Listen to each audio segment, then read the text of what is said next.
बिस्मिल्लाहिर्रहमानिर्रहीम, अस्सलाम वालेकुम, good morning and welcome to morning at home. आप सबको हम सब की तरफ से जुम्मा मुबारक। आज के दिन कहा जाता है कि दिल से मांगी हुई जो दुआ है एक ऐसा लम्हा ज़रूर होता है जिसमें वो कबूल हो जाती है, कबूलियत का लम्हा होता है। तो हमें भी प्लीज़ दुआओं में याद रखा करें, आप तो हमारी दुआओं और दिल की धड़कनों का हिस्सा रहते ही हैं। व्यूअर्स, आज मैंने आपसे बात करनी है ट्रैवलिंग की, सफ़र करने की। अंग्रेज़ी वाला सफ़र नहीं, फ़िज़िकल सफ़र करने की बात कर रही हूँ, देसी वाला जिसको हम सफ़र कहते हैं। ट्रैवलिंग एक बहुत ही खूबसूरत एक्टिविटी है, और अगर मैं कहूँ कि ट्रैवलिंग एक्सपीरियंस जो है वो ज़िंदगी का सबसे बेहतर एक्सपीरियंस होता है तो ये बात गलत नहीं होगी। देखिए व्यूअर्स, मैं अपने आप को बड़ा खुशकिस्मत कंसिडर करती हूँ कि मुझे ट्रैवल करने का अल्हम्दुलिल्लाह बड़ा मौका मिला।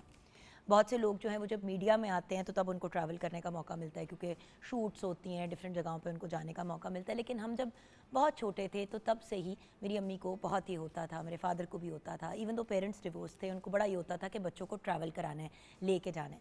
तो छोटी थी, आई थिंक कुछ 6-7 महीने की थी, तो पहली दफ़ा पाकिस्तान से बाहर ट्रैवल किया जहाज़ पे। उसके अलावा इस्लामाबाद और कराची हर गर्मियों की छुट्टियों में और सर्दियों की जब छुट्टियां होती थी तो हमारी अम्मी जो हैं हमें गर्मियों में तो हमेशा जो है वो अप नॉर्थ लेके जाती थी। मरी, नथिया गली वगैरह हम जाते थे, तीनों भाई बहन, मामा जाती थी, साथ में उनकी कज़न्स वगैरह जाती थी, उनके बच्चे जाते थे। अच्छा, फिर इस्लामाबाद में क्योंकि मेरे मामू रहते हैं तो मामू के घर हम वहाँ पे पहले ठहरते थे, फिर आगे ऊपर चले जाते थे। फिर बात अगर करें कराची की तो मेरी खाला वहाँ पे रहती हैं, चुनियाला रेहाना साइकिल, तो वहाँ पे मेरी अम्मी ले जाती थी तीनों बच्चों को, तो हम वहाँ पे महीना महीना 1.5 महीना रह के आते थे। तो लाहौर में रहते थे, कराची, इस्लामाबाद जाना होता था, अप नॉर्थ जाना होता था।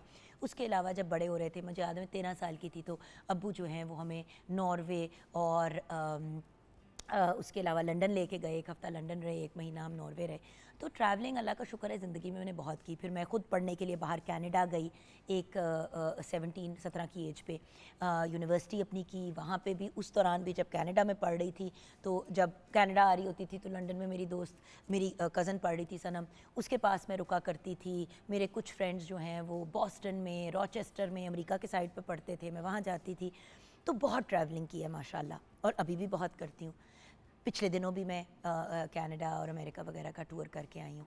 सो व्यूअर्स, होता ये है कि इंसान वेरियस रीजंस के लिए वजह से ट्रैवल करता है। कभी आप काम के लिए करते हैं, कभी तफरीह के लिए करते हैं, कभी सीखने के लिए आप ट्रैवल करते हैं। ट्रैवल के डिफरेंट रीजंस होते हैं। बिज़नेस लोगों के बिज़नेस डील्स होती हैं, बिज़नेस के ऐसे चीज़ें होती हैं।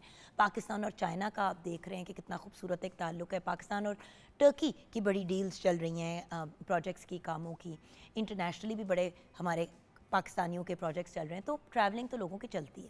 लेकिन एक बात जो मैंने रियलाइज़ की है, जो हम सुनते आ रहे थे बचपन में, लेकिन अब बात की समझ नहीं आती थी, लेकिन अब आती है, कि अगर आपने किसी इंसान को जेन्युइनली जानना है, उसको अंडरस्टैंड करना है, तो उसके साथ ट्रैवल करें।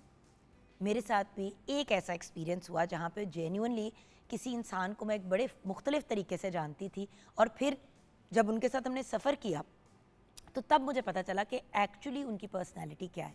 अच्छी चीज़ें भी हम रियलाइज़ करते हैं, लेकिन कभी कभी बड़ी बुरी चीज़ें भी। तो एक ऐसा एक्सपीरियंस है जो आपके साथ ज़रूर शेयर करना चाहूँगी। मुझे याद है कि शुरू में मैंने मीडिया में काम करना शुरू किया, तो हमारे कुछ ऐसे प्रोजेक्ट्स होते थे जो पाकिस्तान से बाहर भी उस वक्त शूट होते थे। तो मुझे याद है कि एक ऐसा प्रोजेक्ट था जो पाकिस्तान से बाहर शूट हो रहा था, और हमारे साथ ट्रैवल कर रहे थे काफ़ी लोग, बट उनमें से एक हमारी एक सीनियर आर्टिस्ट थी, बहुत ही प्यारी पर्सनैलिटी। उनसे जब भी मुलाकात होती थी हर कोई कहता था कि यार इतनी स्वीट हैं, इतनी नाइस हैं, सबके साथ कितने प्यार से डील करती हैं। अच्छा, मेरी भी यही राय थी और मेरा पहला एक्सपीरियंस था उनके साथ काम करने का। खैर, हम सब ने साथ ट्रैवल किया।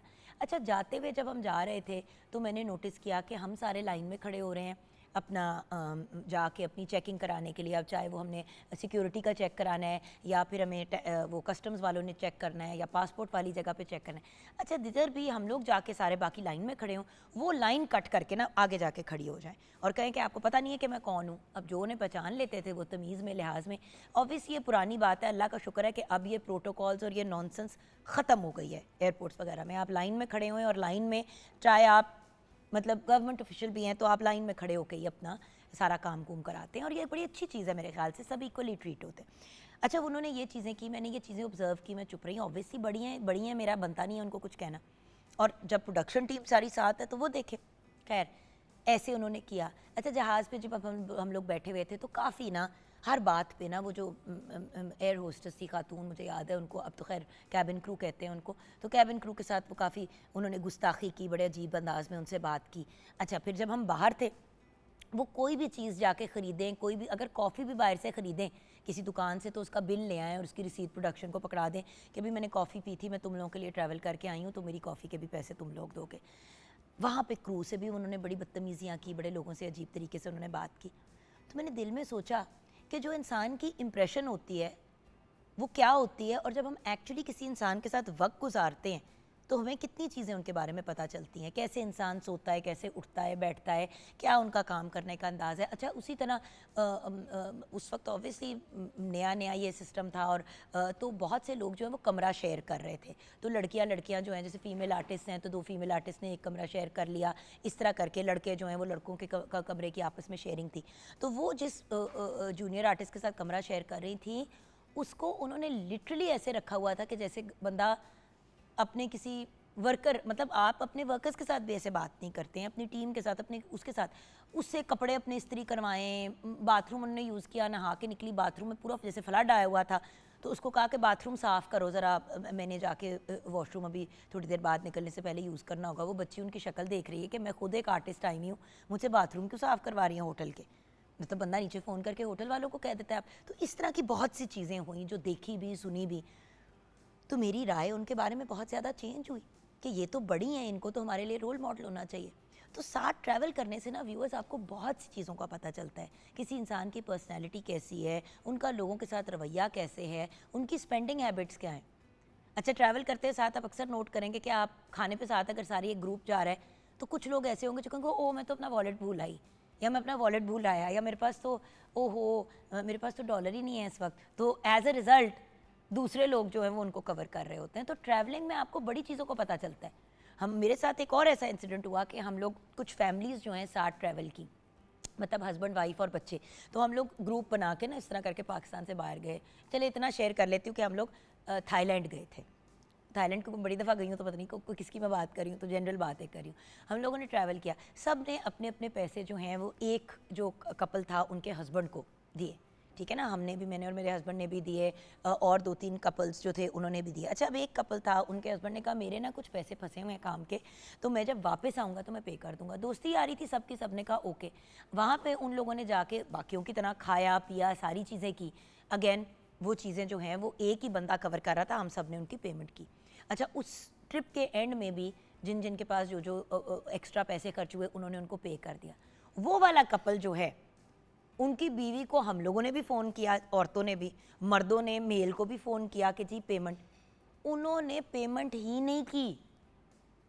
सालों गुजर गए इस वाक़े को, वो दिन है आज का दिन है, उन्होंने पेमेंट नहीं की। उनको दोस्ती छोड़ना काबिल कबूल थी, लेकिन उन्होंने पेमेंट नहीं की। तो व्यूअर्स, ट्रैवल करने से आप बड़ी बड़ी चीज़ें लोगों के बारे में रियलाइज़ करते हैं। अब हमारी एक फ्रेंड है, हमने उसके साथ जब एक बार ट्रैवल किया, सहेलियाँ सारी ट्रैवल की साथ, हम जब वहाँ पे गए तो हमें पता चला वो तो चाय बड़ी अच्छी बनाती है, तो उसकी हमने चाय की ड्यूटी लगा दी। उसने फिर एक दिन दाल बनाई, वो इतने मज़े की दाल बनाई, हमने कहा तुम क्यों नहीं खाने बना रही, हम सारे क्यों बना रहे हैं, तुम बेहतर खाना बनाती हो। तो उस ट्रिप पे हमने डिस्कवर किया कि हमारी एक फ्रेंड जिसके साथ हम लिटरली बड़े हुए हैं, वो एक्चुअली बहुत मज़े का खाना भी बनाती है, वो बड़े मज़े की चाय भी बनाती है। एक हमारी फ्रेंड हमने डिस्कवर की उसी के दौरान कि यार इसकी तो मैनेजमेंट स्किल्स बड़ी अच्छी है, ये तो बड़े अच्छे प्लान्स बनाती है। तो ट्रैवल जब करें तो व्यूअर्स सोच समझ के करें कि किसके साथ करना है।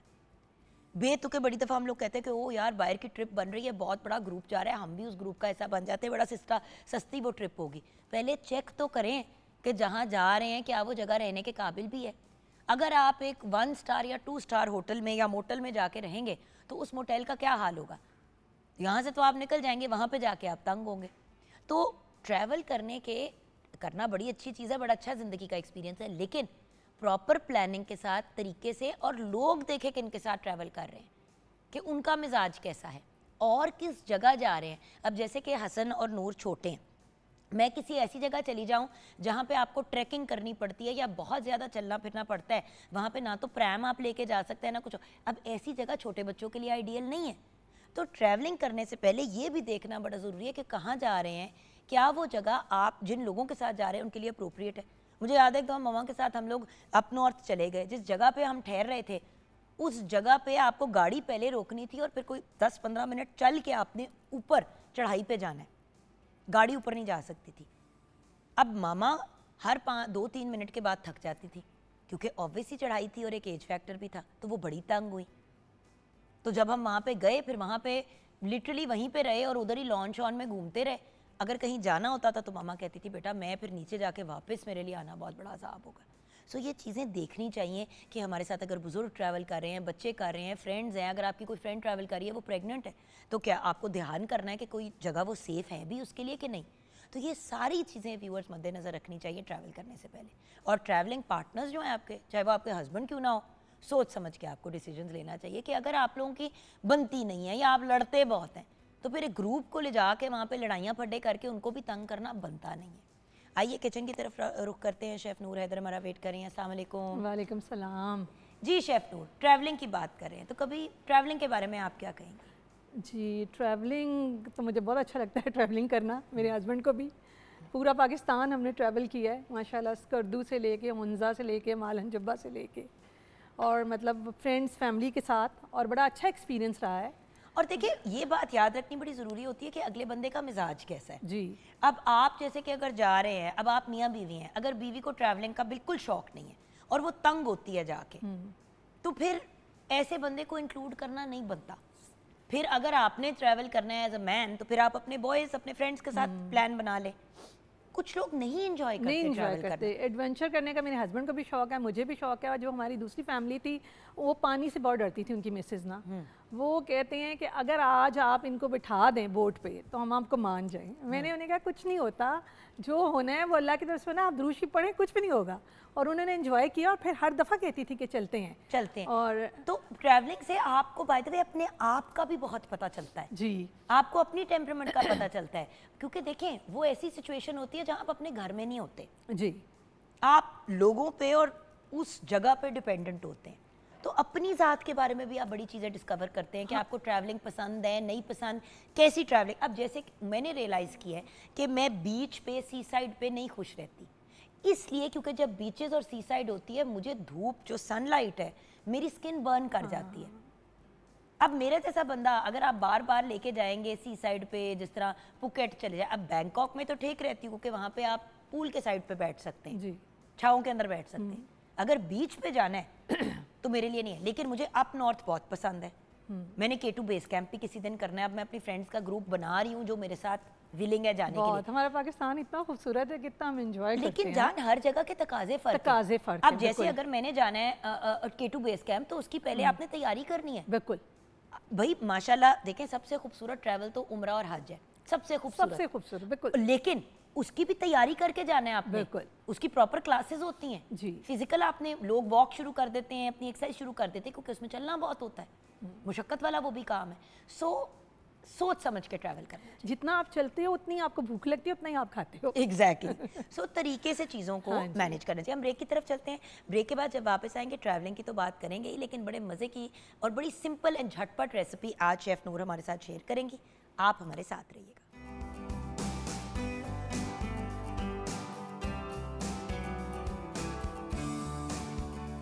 Welcome back from the break viewers. हमें ब्रेक के बाद ज्वाइन किया है एक बहुत ही ब्रिलियंट पर्सनालिटी ने। आप ENT सर्जन हैं, डॉक्टर चौधरी अशस महमूद हमारे साथ हैं। डॉक्टर साहब, सबसे पहले तो ये बताएं कि अशस का मतलब क्या है? Thank you so much madam, आपने हमें ये इनवाइट किया। I am very thankful to all of you, specially team PTV।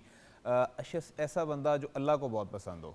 क्या बात है, हमें भी डॉक्टर साहब आप बड़े पसंद है, हमारी टीम को।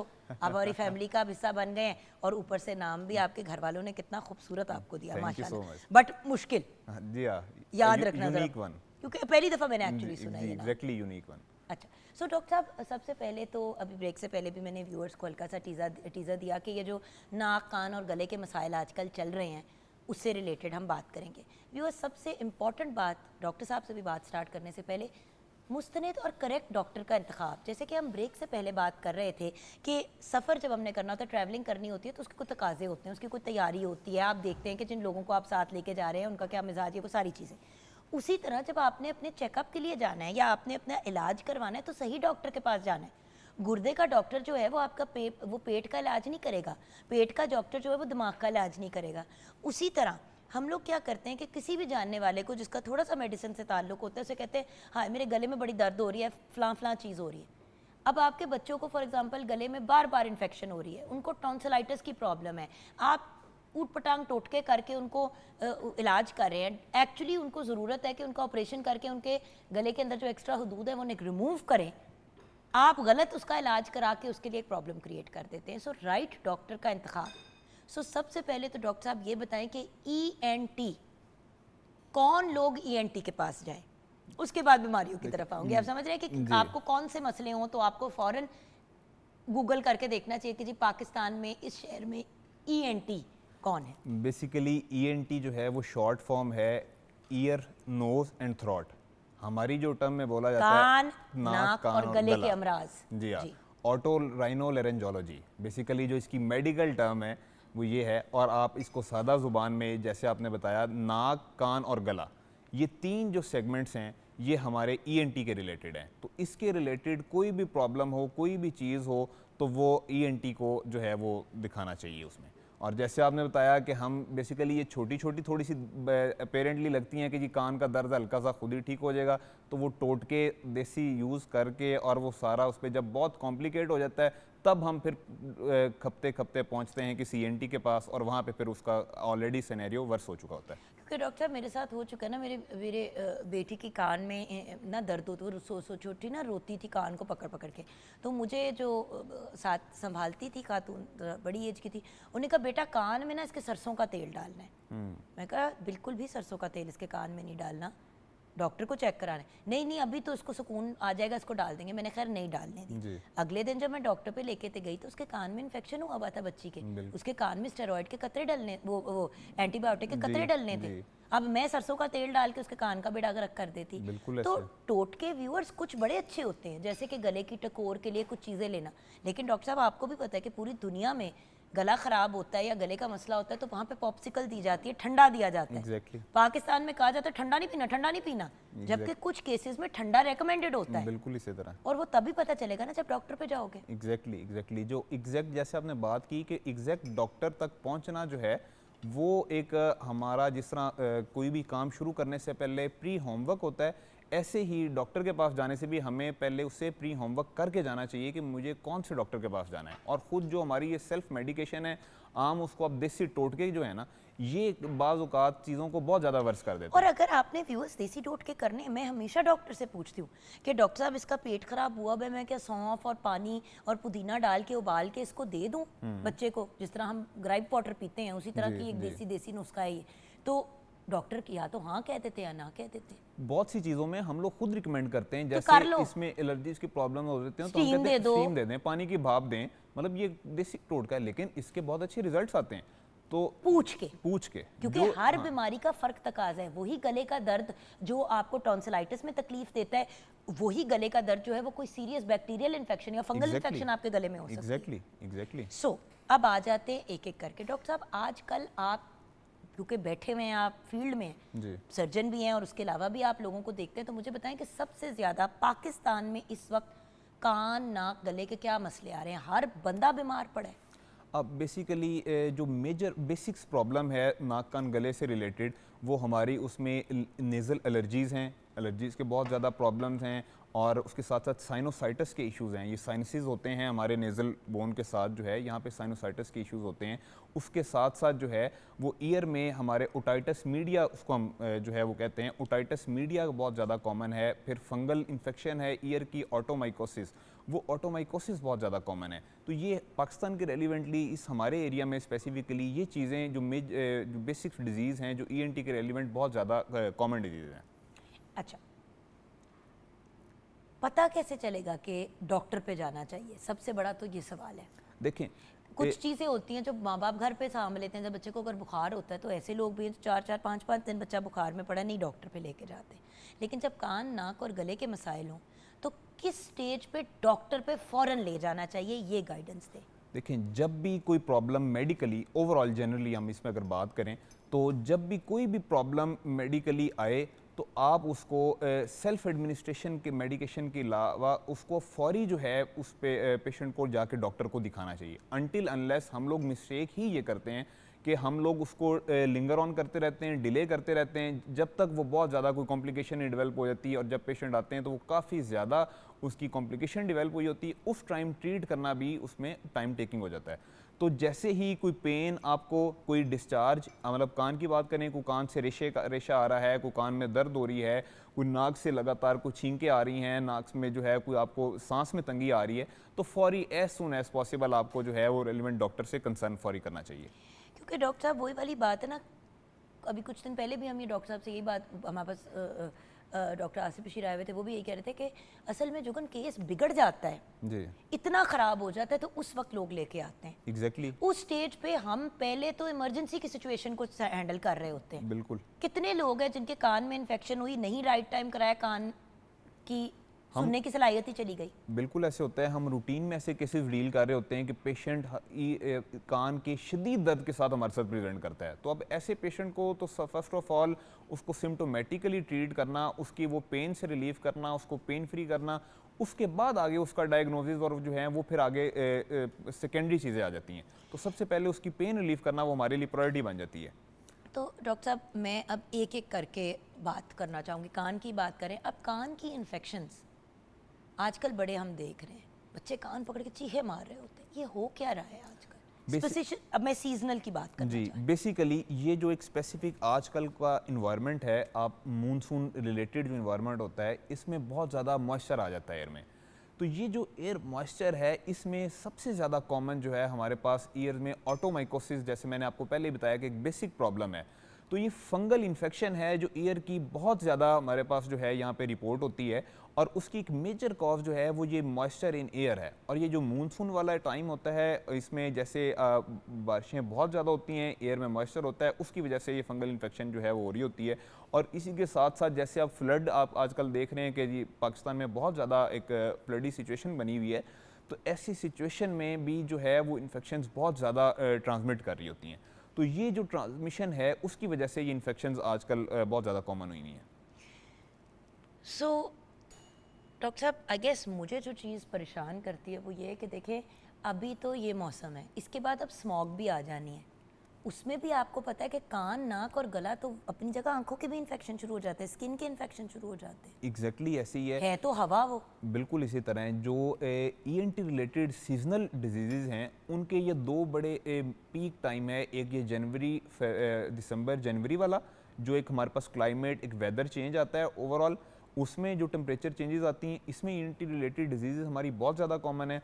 और एक ये मॉइस्चर वाला जो टाइम है, इसमें हमारे पास जो है ये बहुत कॉमन चीज़ है, जिसमें ईएनटी डिजीज़ जो हैं हमारे पास कॉमनली रिपोर्ट होती हैं आगे। साइनस की जो आप बात करें, जो व्यूअर्स यहाँ पे एक बड़ी शदीद तकलीफ होती है और लगता है कि जैसे दिमाग धुंध में है, जैसे आप धुंध में बैठे हुए हैं और वो धुंध क्लियर ही नहीं हो रही। एग्जैक्टली उसका क्या हाल है? क्योंकि जो लोग उससे सफ़र करते हैं वो तो सर्दी आते हुए भी उनको मसला होता है, गर्मी आते हुए भी उनको मसला होता है, स्प्रिंग में भी होता है, ऑटम में भी होता है, मानसून में भी वो तंग होते हैं। बेसिकली मैं क्योंकि खुद साइनस से मुझे इतना अरसा होता था, मुझे एलर्जी है, एलर्जी है, एलर्जी है।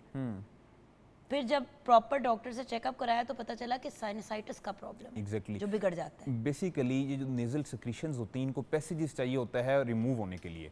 तो जब ऐसे प्रॉब्लम्स में ये सिक्रीशंस थिक होके अंदर एक्यूमुलेट हो जाती हैं, तो वो साइनसेस में उसके म्यूकोजा का इन्फेक्शन हो जाता है, जिसको हम साइनोसाइटिस कहते हैं। उसमें हमारा, और हम लोग क्या करते हैं कि जी नाक का प्रॉब्लम है, एंटी एलर्जिक ले लो, नाक का प्रॉब्लम है, दवाई खा लो, खुद ही अपनी वो सेल्फ मेडिकेशन पे रहते हैं, उसकी वजह से वो और ज़्यादा वर्स हो जाता है।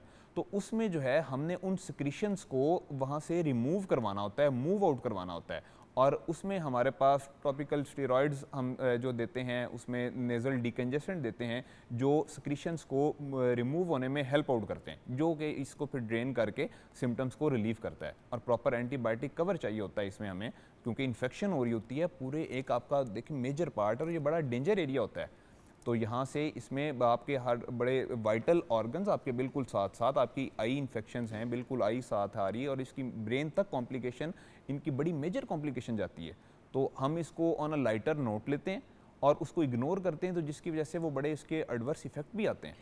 अच्छा व्यूअर्स, यहाँ पे मैं ना ज़रा बच्चों के पॉइंट ऑफ व्यू से भी बात करना चाहूँगी और बुज़ुर्गों के भी। अगर बच्चे और बुज़ुर्ग किसी भी पॉइंट पे तक इतनी तकलीफ़ में है कि उनके बाकायदा आंसू निकल आए हैं और वो तंग हो रहे हैं, तो प्लीज़ सिर्फ पेन किलर दे के, मैंने बड़े केसेस ऐसे देखे कि बच्चा चीखे मार रहा है अजियत में, उसको पेन किलर दे के सुलाया जा रहा है। अब 1 दिन गुजरा, 2 दिन गुजरा, देखिए व्यूअर्स, अगर बुखार है बच्चे को और बच्चा कॉन्स्टेंटली अनकंफर्टेबल है, चले बच्चा चिढ़ भी जाता है कभी, लेकिन बच्चा सो भी गया है पेन किलर लेके और फिर सुबह उसके बाद उठने के बाद फिर वो उसी तरह चीख रहा है, तो प्रॉब्लम को अंडरस्टैंड करें। बिल्कुल, आपने बड़ा अच्छा यहाँ मैसेज दिया। मैं बेसिकली पर्सनली एक जो है वो एक पेरिफेरल एरिया से हूँ, दीपालपुर तहसील दीपालपुर, डिस्ट्रिक्ट ओकाड़ा मेरा शहर है। माशाल्लाह, ओके। तो वहाँ पे भी मैं हर Saturday integrated free medical camp करता हूँ। मेरी रूटीन है, मैं हर सैटरडे को शौकत हॉस्पिटल है वहाँ पे फ्री मेडिकल कैंप करता हूँ। अच्छा, वहाँ पे इतनी इग्नोरेंस है, लोग डिजीज़ को डिजीज़ समझते नहीं। इवन पेरेंट्स होके बच्चों की चीज़ें इतनी ज़्यादा इग्नोर कर भाई आप जाते ये हैं। देखें टीबी हमारे मुल्क में कितनी फिर से Exactly, उसकी एक exactly. लहर आ गई है, क्योंकि लोगों को खांसी होती है, जी हाँ। स्पेशली क्योंकि स्मॉग और दूसरे मामलात की वजह से लोगों को अब आदत सी पड़ गई है। मैं एक खातून को जानती हूँ जिनको 3 साल से टीबी थी और उनको पता ही नहीं था। एग्जैक्टली हमारे 3 साल भैया, 3 साल जी एक अरसा होता है, 3 साल 1000 दिन से ज्यादा, बिल्कुल ऐसे। और आप 1000 दिन से ज्यादा तकलीफ में हैं, खंग रहे हैं, आपकी छाती पे दबाव है, 1000 और चीजें, आपने चेक ही नहीं कराया।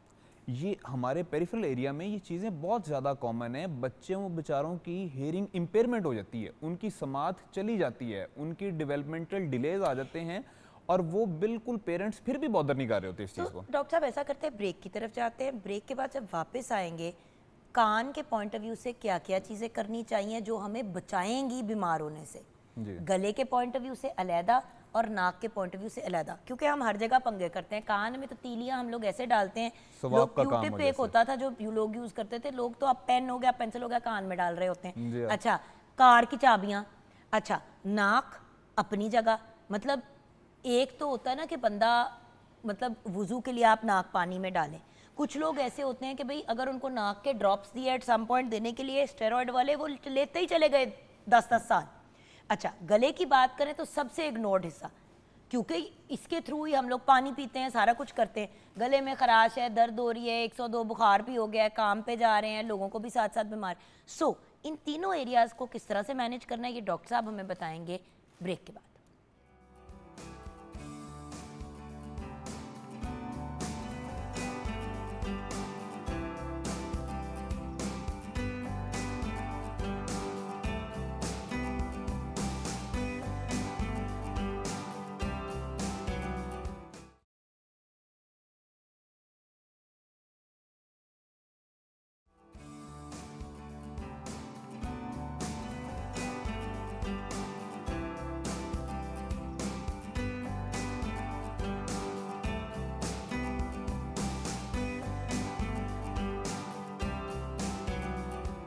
Welcome back from the break viewers. Doctor अशस हमारे साथ हैं, डॉक्टर चौधरी अशस महमूद, जो ENT सर्जन हैं। ब्रेक से पहले हमने जनरली व्यूअर्स कोशिश की कि कवर करें कि जी ईयर नोज़ थ्रोट के क्या चीज़ें आजकल बड़ी आम चल रही हैं, और वही वाली बात है, हर बंदा कहता है ओ ये तो एलर्जी हो गई है, ये तो इन्फेक्शन हो गई है, ये तो, बट किसी को नहीं पता। लेकिन डॉक्टर साहब, स्पेसिफिक्स के ऊपर जाने से पहले एंटीबायोटिक का इस्तेमाल, एक ये बड़ी प्रॉब्लम है डॉक्टर साहब। घर पे लोग बैठे हुए, ज़रा सी कोई चीज़ होती है, वायरल हो, बैक्टीरियल हो, फंगल हो, हर चीज़ के लिए एंटीबायोटिक खुद ही ले लेते हैं। बिल्कुल एग्जैक्टली ऐसा है, बल्कि ये मैं लोगों तक कन्वे करना चाहूँगा, हर चीज़ के लिए हमें एंटीबायोटिक ना रिकमेंडेड होती, ना उसकी ज़रूरत होती, बल्कि जो है वो इतनी ज़्यादा लोग हर प्रॉब्लम के लिए एंटीबायोटिक यूज़ कर लेते हैं कि वो एंटीबायोटिक रेजिस्टेंस डेवलप हो जाती है, कि मतलब उनका असर ही बॉडी पे ख़त्म हो चुका होता है। अल्लाह डॉक्टर साहब, छोटे छोटे बच्चों को ड्रिपें लग रही हैं एंटीबायोटिक की, और जब मैं पूछती हूँ कि जी इस बच्चे को आपने ड्रिप क्यों लगाई है, मेरे बेटे हमजा को लगी थी जब उसको टाइफाइड हुआ था, तो जब मैंने डॉक्टर को कहा कि डॉक्टर साहब एंटीबायोटिक की ड्रिप ये तो तब लगती है जब ऑपरेशन होता है, तो उन्होंने मुझे क्या कहा, असल में आपको पता है कि इतने एंटीबायोटिक बच्चे बचपन में ले चुके होते हैं कि एक Resistance पॉइंट develop आता है हो कि जाती है उनको उनकी। फ़र्क ही नहीं पड़ता। तो फर्क मैंने ही कहा तो नहीं। डॉक्टर साहब एंटीबायोटिक भी तो आपने ही दी थी बच्चे को पहले भी, तो उन्होंने कहा नहीं, अब ये लेटेस्ट रिसर्च।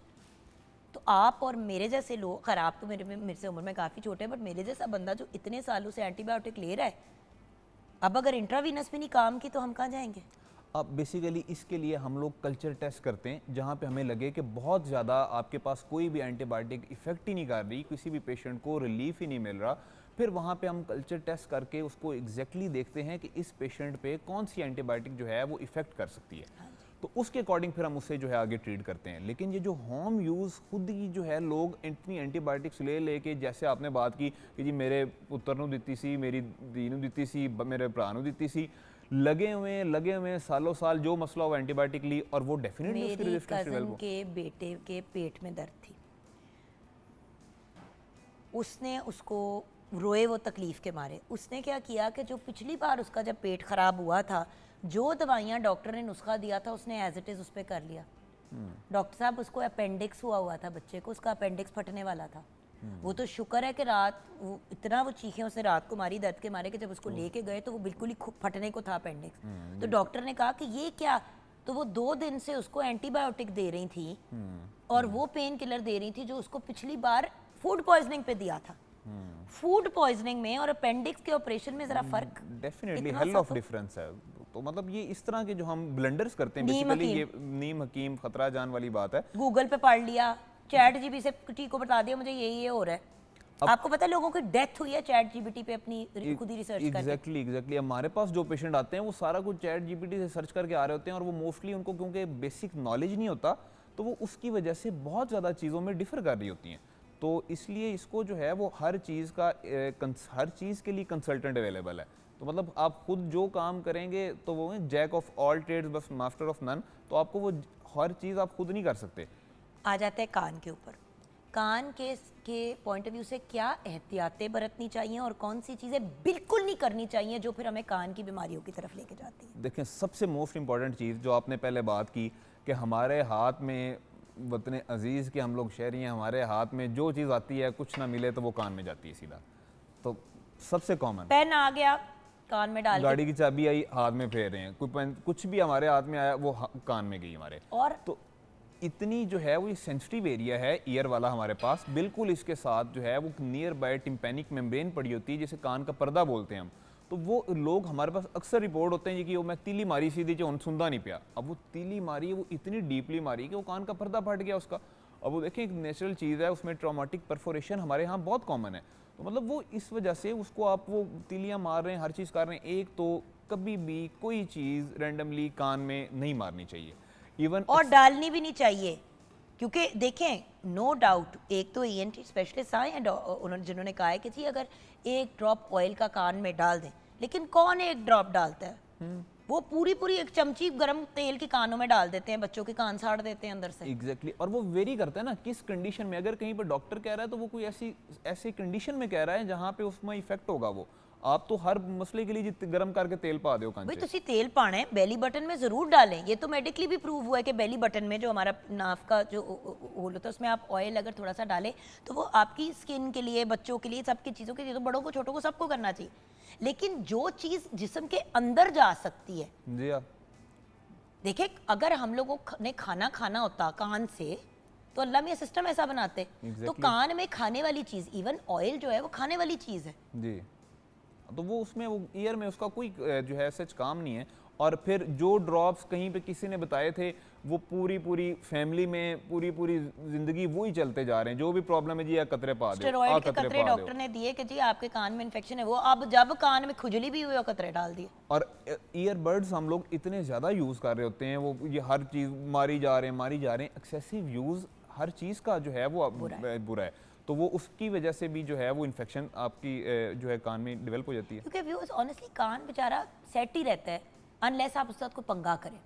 एग्जैक्टली नाक अलबत्ता इतनी लिहाज नहीं करती हमारा नाक और गला जरा पंगे बाज ज़रा है। सेंसिटिव है, इसका नेज़ल म्यूकोजा हमारा बहुत ज़्यादा सेंसिटिव होता है। और फिर मेनली सबसे पहले एयर से हम ऐसे इन्वायरमेंट में ग्रोन अप हुए हैं जहाँ पे बहुत ज़्यादा पोल्यूशन और जो है वो डस्टी इन्वायरमेंट होता है। तो उसकी वजह से हर चीज़ तो हमारे नाक में जा रही थी, वो भी बेचारा क्या करे। तो उसमें हमारा म्यूकोज़ा बहुत ज़्यादा जो है वो सेंसिटिव होता है, जिसकी वजह से जो है वो कंटिन्यूसली इरिटेशन नेज़ल म्यूकोज़ा की, फिर नॉर्मल हमारा फ्लोरा, कुछ ऑर्गेनिजम्स, कुछ बैक्टीरियाज हमारे नॉर्मल फ्लोरा में प्रेजेंट होते हैं, जो वो कंटिन्यूस इरिटेशन की वजह से ग्रोन अप होके, तो उसकी वजह से फिर इन्फेक्शंस और एलर्जीज़ और ये सारी प्रॉब्लम्स हमारे साथ हो रही होती है। तो इसमें जहाँ पे आपको लगे डस्टी इन्वायरमेंट है, पोल्यूशन है, वहाँ पे एक तो मास्क का यूज़ लाजमी करें, बहुत कॉमन है, बल्कि हमारे वतन अजीज़ में तो हमें चाहिए, हमें हर वक्त जो है वो अनटिल अनलेस आप किसी सिक्योर अगर प्लेस में नहीं है तो मास्क का यूज़ लाजमी आपको करना चाहिए। एक ये बेसिक एक प्रिवेंशन इसकी और जो है। व्यूअर स्पेशली जब स्मॉग के हालात होते हैं तो गले और नाक को बचाना है तो यही ऑप्शन है आपके पास, एग्जैक्टली क्योंकि देखिए घर में लॉक होकर कितनी देर बैठेंगे और उस घर के अंदर भी वही हवा जा रही है जो बाहर घूम रही है। ज़्यादा से ज़्यादा आप प्योरीफायर वगैरह अपने घर में लगा लेंगे, लेकिन कुछ तो आपका एक्सपोजर होगा ही होगा। तो मास्क पहन के निकलें, सेफेस्ट ऑप्शन है। एग्जैक्टली और और वैसे भी स्पेशली जब अस्पताल वगैरह जाएं या पब्लिक स्पेसेस में जाएं। अच्छा, लोग हॉस्पिटल में घूम रहे होते हैं विदाउट मास्क और सारी बीमारियां आपस में घूम रही होती एग्जैक्टली वहाँ पे, क्योंकि हॉस्पिटल मेन सोर्स होता है इन्फेक्शन का, हर तरह का पेशेंट वहाँ रिपोर्ट कर रहा होता है, तो किसी भी चीज़ से कहीं से भी आपको कोई भी इन्फेक्शन जो है वो ट्रांसमिट हो सकती है, तो वहाँ पे आपको केयरफुल रहना चाहिए। हैं। अब गले पे आ जाते हैं, क्योंकि देखिए सबसे ज़्यादा चीज़ें हमारे अंदर मुंह से ही जाती हैं। एग्जैक्टली पानी भी हमने मुंह से पीना है, खाना भी हमने मुंह से खाना है, सांस नाक से तो लेते ही लेते हैं, बट बहुत से लोग हमारे मुल्क में माउथ ब्रीदर्स हैं क्योंकि नाक आधा वक्त बंद होती है। एग्जैक्टली तो गले के लिए क्या करें? कोई कहता है ठंडा ना पियो, कोई कहता है गर्म ना पियो। अब मैं आपको मज़े की बात बताऊं, मैं ठंडा पानी पीती हूँ डेली और मेरा गला ठीक रहता है। जिस दिन मैं नॉर्मल पानी पे जाती हूँ वटेवर, तो मेरा गला मुझे तंग करना शुरू हो जाता है, इचिंग शुरू हो जाती है गले में। अब ये कितनी वियर्ड बात है। एग्जैक्टली क्या हर बंदे की बॉडी मुख्तलिफ होती है इस मामले में? एग्जैक्टली अपनी अडोप्टेशन होती है हर बॉडी की, जो चीज़ों को जैसा आप उसको इन्वायरमेंट दे रहे होते हैं वैसी जो है वो आपकी बॉडी जो है वैसी अडोप्टेशन में आ जाती है, उस तरह की चीज़ें अडॉप्ट कर लेती हैं। नॉर्मली मैं ये रिकमेंड करता हूँ कि आपको जो है वो बहुत ज़्यादा एक्सेसिव जो है कोल्ड वाटर इनटेक नहीं करना चाहिए, कि उसकी वजह से आपका जो है वो जो सारा थ्रोट का म्यूकोज़ा होता है वो डिस्टर्ब होता है, जिसकी वजह से आप में इन्फेक्शन हो सकती है। तो इसमें आपको नॉर्मल वाटर आप उसको यूज़ करें, एक्सेसिव कोल्ड वाटर का ज़्यादा यूज़ जो है वो ठीक नहीं है। आप अपना वाटर देख रही हैं, शायद अभी भी ठंडा है। मैं देख रही हूँ ठंडा तो नहीं है। नहीं मतलब ठंडा इन द सेंस कि डॉक्टर साहब इतना ठंडा है, ये इट्स नॉर्मल, मतलब नॉट ठंडा के मतलब अब एक बर्फ के डले ही बंदा खा रहा है, बट कोल्ड वाटर। मुझे क्योंकि जब जरा वार्म होता है पानी नौजिया होना शुरू हो जाता है। हर बंदे का मुख्तलिफ होता है। मेरा बेटा हसन है, उसको आप जरा सा नॉर्मल ठंडा पानी पिला दो उसका गला पकड़ा जाता है। एग्जैक्टली मेरा वो नहीं होता इशू। जी हाँ, ये हर बॉडी की अपनी अडॉप्टेशन होती है, ये कुछ चीज़ें अडॉप्टिव होती हैं जो हर एक की बॉडी उस सराउंडिंग इन्वायरमेंट के अकॉर्डिंग उन चीज़ों को अडॉप्ट कर रहे होते हैं। तो जैसा आप इन्वायरमेंट प्रोवाइड करते हैं, आहिस्ता आहिस्ता वो चीज़ें उस तरह अडॉप्ट करना जो है वो शुरू हो जाती हैं। तो आज के प्रोग्राम को कंक्लूड करते हुए, मतलब आज की हमारी इस गुफ्तगू को कंक्लूड करते हुए, आप हमारे व्यूअर्स को क्या इंपॉर्टेंट पॉइंट्स देंगे जो वो याद रखें? मैं बेसिकली उनको मैसेज देना चाहता हूँ, एक तो अपनी इम्यूनिटी को बूस्ट करें, अपनी हाइजीन को मेंटेन करें, एक नेचुरल डाइट, अच्छी डाइट लें ताकि उनकी इम्यूनिटी स्ट्रॉन्ग रहे, और अपनी पर्सनल हाइजीन को जो है वो मेंटेन करें। जैसे कि हमें इस्लाम ने भी सिखाया है कि सफाई निस्फ ईमान है, तो हमें चाहिए कि हम अपनी पर्सनल हाइजीन को, हैंड हाइजीन को मेंटेन रखें ताकि कम से कम डिजीज़ जो हैं वो हम 90% बच्चे बीमार ही इसलिए होते हैं क्योंकि छोटे बच्चे क्रॉलिंग कर रहे होते हैं। Exactly. वही गंदा हाथ वो अपने मुंह में डाल लेते हैं, Exactly. मुंह पे मल लेते हैं। वो वहीं से इन्फेक्शन जो है वो उसका सोर्स बनती है और वो ट्रांसमिट होती है, और उधर से ही उसी बच्चे से उनकी मेड में, मदर में, पूरी फैमिली में जो है वो फिर इन्फेक्शन जो है वो करती है। तो अपनी आप देखिए हाइजीन, कोविड भी इसी तरह ही फैला। जो लोग बाहर घूम पे रहे थे और बच्चे जो थे वो घरों में लेके आते थे, बुजुर्ग बेचारे जो वैसे ही घरों में बंद थे वो सारा दुनिया वहाँ से उन तक रुखसत हो गए। स्प्रेड होता था। एग्जैक्टली ऐसे। सो बात ये कि अल्टीमेटली व्यूअर्स, डॉक्टर साहब ने भी वही बात की जो हर डॉक्टर, चाहे वो न्यूट्रिशनिस्ट हो, चाहे वो यूरोलॉजिस्ट हो, चाहे वो कैंसर, चाहे वो ब्रेस्ट कैंसर का एक्सपर्ट हो, चाहे वो सर्जन हो, चाहे वो ENT सर्जन हो, हर बंदा एक ही बात कहता है। तो हमें भी शायद इस बात को अपने पल्ले बांध देना चाहिए कि सफाई निस्फ ईमान है, अपनी हाइजीन का ख्याल रखना है, अपनी क़ुव्वत मुदाफ़ियत यानी अपने इम्यून सिस्टम को स्ट्रॉन्ग करना है, खुराक अच्छी लेनी है, एक्सरसाइज करनी है और पानी का इस्तेमाल करना है, पीने के लिए भी और अपने आप को साफ़ सुथरा रखने के लिए। और एक चीज़ ऐड ऑन करना चाहूँगा कि देसी टोटके जो हैं वो एक लिमिटेड हद तक जो सेफ एंड साउंड हो वो करें, हर चीज़ में देसी टोटकों को ना घुसाया जाए। भैया देखिए, करना भी है तो डॉक्टर से पूछ लो यार। अगर ये अगर डॉक्टर पे जा रहे हो ऑलरेडी और डॉक्टर देखिए जहाँ पे वो आपको बता रहे हैं कि जी एंटीबायोटिक आपने दिन में 2 दफ़ा या 3 दफ़ा लेनी है, आपने ये दवा दर्द वाली दवाई इतने इतने टाइम लेनी है आपने, जहाँ 70 चीज़ों का वो जवाब दे ही रहा है बेचारा मासूम डॉक्टर, उसको ये भी पूछ रहे हैं कि जी आप ही की ट्रीटमेंट में मैं ये एडिशन करना चाहती हूँ, डॉक्टर साहब इजाज़त है? वो आपको बता देंगे कि जी बिल्कुल ये नहीं करना, ये मसला ख़राब करेगा, या हाँ ये ज़रूर करें, ये नहीं है। जिस तरह बहुत से लोग घर पे बैठे हुए बाकी सारी दवाइयाँ ले रहे होंगे, साथ में पेन किलर खुद ही लेना शुरू कर देंगे जबकि डॉक्टर ने दिया हुआ होगा। सो प्लीज़ व्यूअर्स, मुस्तनिद डॉक्टर का इंतखाब, प्रॉपर डॉक्टर के पास जाएं जो क्वालिफाइड हैं, जिनको अपना काम आता है, और अपनी बीच में फनकारियाँ ना करें। राइट टाइम पे बच्चों को, घर वालों को, अपने आप को लेके जाएं और चीज़ों को इग्नोर ना करें। कभी कभी व्यूअर्स केस बिगड़ने पे जान चली जाती है और बीमारी इतनी सी होती है जो शुरू में ही पकड़ी जाती है और बंदा बच जाता है। तो तकलीफ़ से और प्रॉब्लम से अपने आप को भी बचाएं और दूसरों को भी। छोटी सी ब्रेक की तरफ जाएंगे। डॉक्टर साहब का बहुत बहुत शुक्रिया। ब्रेक के बाद जब वापस आएंगे तो बात करेंगे हिस्ट्री एंड जेलम के बारे में बेसिकली। तो जेलम की हिस्ट्री भी, उसके कल्चर के बारे में भी, फाइनेंशियल अपॉर्चुनिटीज़ की भी, ब्रेक के बाद।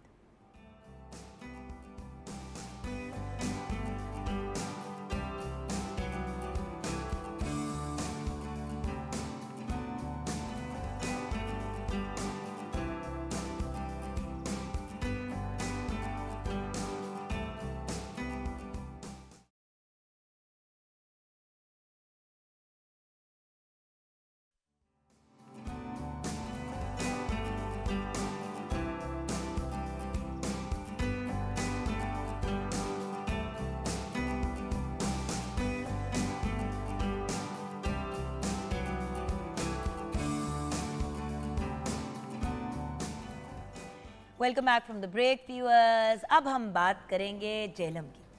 अब व्यूअर्स बात ये है कि अक्सर मुझे लोग कहते हैं कि एजुकेशन और हेल्थ पे तुम बड़ा काम करती हो। हाँ, हम ज़रूर काम करते हैं as a team Morning at Home की, लेकिन हम अपने मुल्क की प्रमोशन के ऊपर भी पिछले साल 1.5 से बहुत ज़्यादा काम कर रहे हैं, इस पॉइंट ऑफ व्यू से कि पाकिस्तान के जो डिफरेंट शहर हैं, जो डिफरेंट इलाके हैं, अगस्त में भी हमने बहुत ज़्यादा इस पे फोकस किया। ऑल ऑफ अगस्त हमने सारे प्रोविंसेस को कवर करने की कोशिश की। उससे पहले भी हम डिफरेंट शहरों की, डिफरेंट इलाकों की बात करते हैं ताकि एक आइडिया हो जाए कि लाहौर में बैठा हुआ बंदा अगर थोड़ा सा जानना चाहता है कि उस जगह का कल्चर कैसा है, या अगर हमने विज़िट करना है, या वहाँ पे आर्कियोलॉजिकल साइट्स कैसी हैं, वहाँ पे अपॉर्चुनिटीज़ कैसी हैं, क्या वहाँ पे तालीम के अच्छे मौके हैं, तो ये सारी चीज़ें जो हैं आपको तभी पता चलती हैं जब एक कॉन्वर्सेशन शुरू होती है। तो हम तो अपना हिस्सा डाल रहे हैं। आई होप कि प्राइवेट सेक्टर में भी जो बाकी एंकर्स हैं वो भी हमारे पाकिस्तान को हाईलाइट करना शुरू करें। तो आज हम जेलम की बात करेंगे। जेलम रिवर की जब बात करते हैं, दरियाए जेलम की, तो बड़ी स्टोरीज़ भी उससे रिलेटेड है। उसके अलावा विजुअली भी देखने में एक बड़ी खूबसूरत साइट। जेलम की बात करें तो मंगला डैम भी जहन में आता है, रोहतास फोर्ट भी आपके जहन में आता है। हैंडीक्राफ्ट एंड वुडवर्क की बात करें तो एब्सोल्युटली ब्यूटीफुल। कल्चर उस एरिया का बहुत बहुत खूबसूरत। तो आइए मुलाकात करते हैं कुछ एक्सपर्ट से जो हमें गाइडेंस देंगे। हमारे साथ इकबाल खान मंच हैं जो पूरे ही पंजाब को देखते हैं। गवर्नमेंट ऑफ पंजाब से इनका ताल्लुक़ है। Director of the archaeological department रहते, या वैसे तो जेलम से नहीं है लेकिन वहाँ के बारे में जानते बहुत कुछ है। अस्सलाम वालेकुम इकबाल भाई। बहुत शुक्रिया आपका, thank you. Then we have with us doctor Saima Anwar. वैसे तो हमारे प्रोग्राम में अक्सर आती हैं डिफरेंट कैपेसिटी में। आज as deputy secretary universities higher education department government of Punjab की जानिब से आई हैं और you belong to Jhelum, right? Yes, of अस्सलाम course. वालेकुम डॉक्टर साहबा, वालेकुम सलाम। कैसी हैं? बड़ी प्यारी लग रही है। Thank you so much. कुछ मैच हो गए हम हल्के हल्के। बिल्कुल। आपकी जितनी नहीं मैं अच्छी लग पाई लेकिन कोशिश जरूर की थी। Exactly the twinning. We are twinning. Then we have with us बड़ी ही talented और brilliant writer and cultural expert Rakshanda बतूल साहिबा। अस्सलाम वालेकुम। अस्सलाम वालेकुम, कैसी है जुगन आप? मैं भी ठीक हूँ और आप भी जेहलमी हैं। जी मैं जहलमी, बाय बर्थ जहलमी हूँ। अच्छा, बट टर्म क्या होती है? राइट, सर लाहौर वालों को लाहौरी कहते हैं। नहीं, आपने सही टर्म इस्तेमाल की है, जेहलमी। जहलमी। क्या बात है, जिंदगी में व्यूअर्स मैंने पहली दफा 16 सालों में सही बात की है, करेक्शन की जरूरत नहीं पड़ी। तो यानी कि मैं सीख ही गई हूँ व्यूअर्स। देर आई पता नहीं दुरुस्त आई कि नहीं आई। अच्छा, तो मैम आपसे ही बात का आगाज़ करें, जेहलम के बारे में आप हमें क्या बताएंगी? पहले तो मैं एक जनरल ओवरव्यू चाहूँगी और फिर of course will go to archaeological and all of those things. जी, जेहलम के बारे में हमारे साथ जो बाकी मेहमान हैं वो आर्कियोलॉजी और उस सब से बात करेंगे। मैं एक कॉलेज में पढ़ाती हूँ, तो यंग जनरेशन को ख़ुसूसन मैं उनसे बात करना चाहूँगी कि इस शहर में आपको हमारे जब जीटी रोड पे जाते हैं तो जो छोटे छोटे शहर आते हैं, या तो फिर मेरा अपना शहर है, तो मुझे तो लगता है कि सबसे जो बेहतर शहर वहाँ पे जीटी रोड पे आता है इस तरफ जब आप पिंडी से जाते हैं तो वो जेहलम है।